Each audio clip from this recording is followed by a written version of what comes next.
Okay, this is Orlando Wilson, and what I want to talk about in this video is drugs being used to target people for sexual assault, robbery, kidnapping, etc., and also how they can be used to target CP teams. Think about it from the close protection perspective. How often have you heard about CP teams or CP guys, bodyguards, getting involved in shootouts to protect their clients? Not very often. Usually when that type of thing happens, the bodyguards are the first ones to die.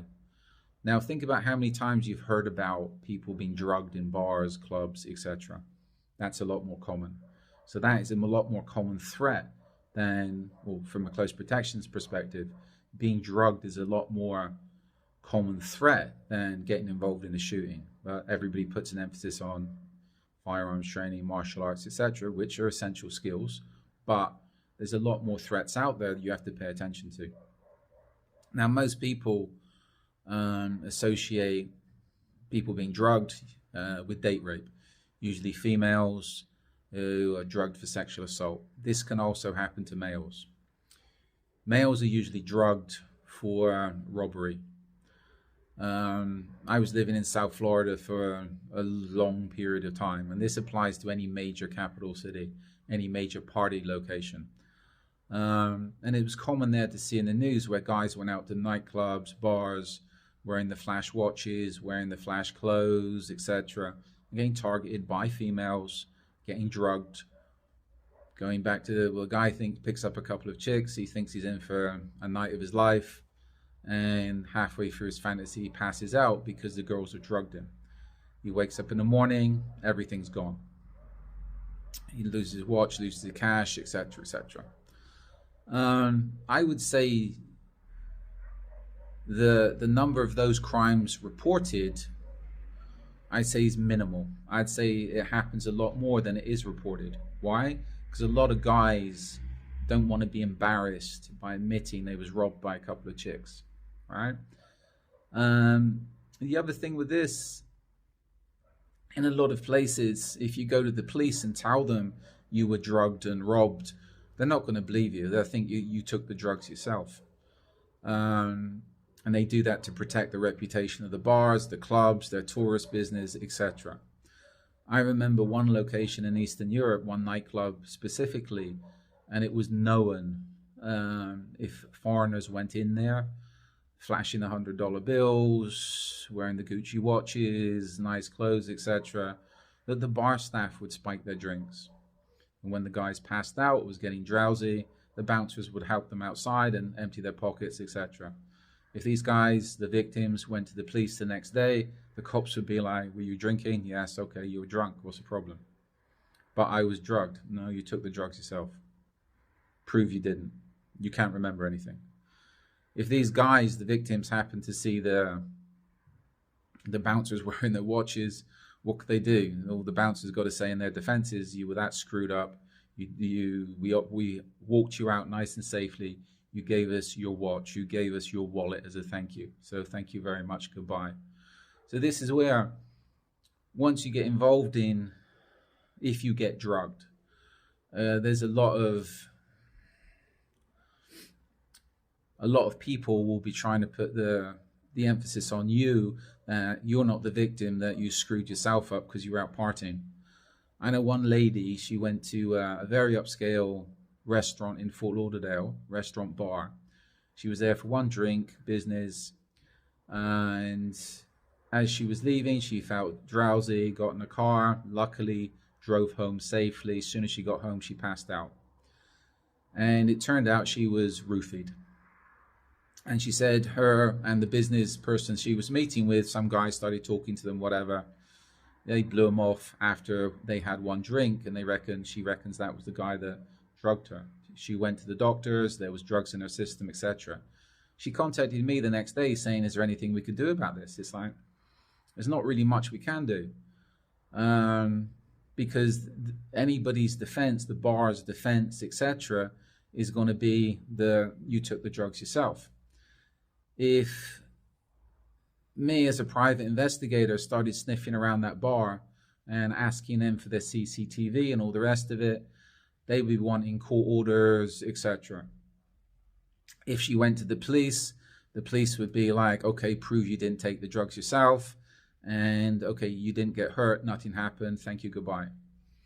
And the chances are with most bars and nightclubs, unless they're pressured, unless you hit a good one, if they get a sniff that somebody's been drugged in their bar, restaurant, etc., they're just going to wipe the CCTV.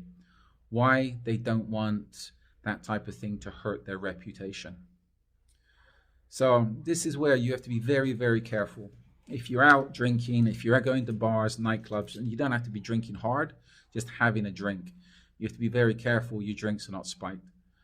If you leave a drink unattended, when you come back, get rid of it, order a new one. Do not accept drinks from strangers, etc., etc. It's basic stuff.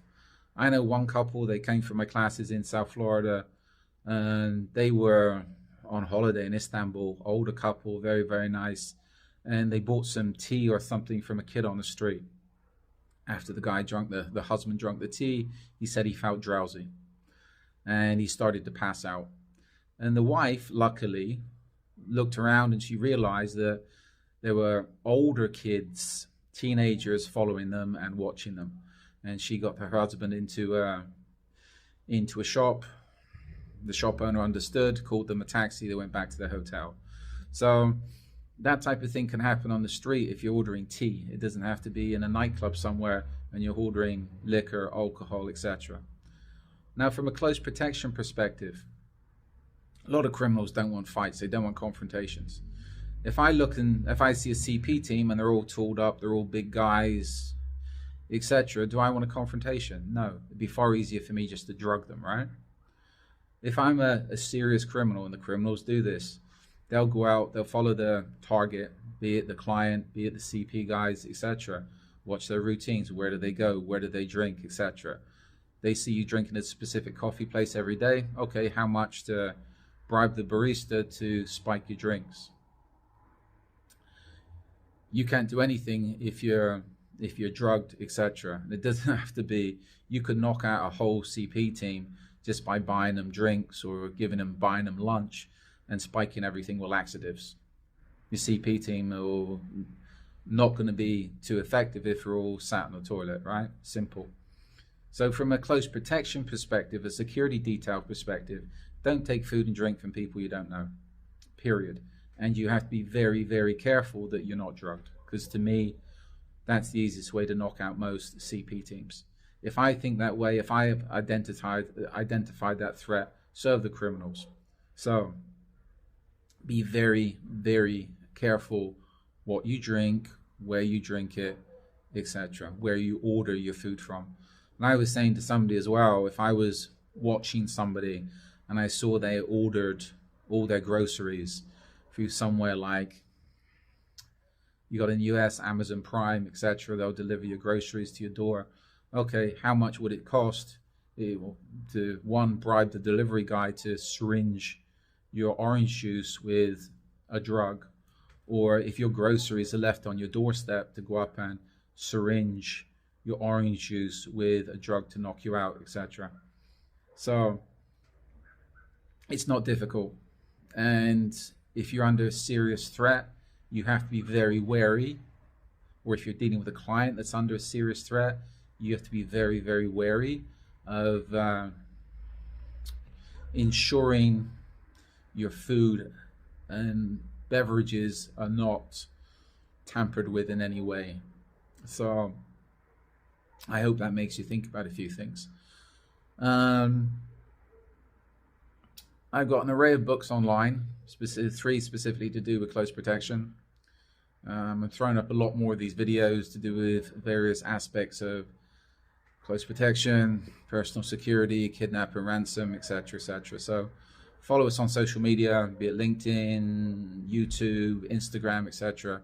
And a lot of these videos, the articles, the books should be able to answer your questions and give you some good insight into the realities of the close protection world, private investigation world, etc., etc. So be good, stay out of trouble, and don't go accepting drinks from strangers.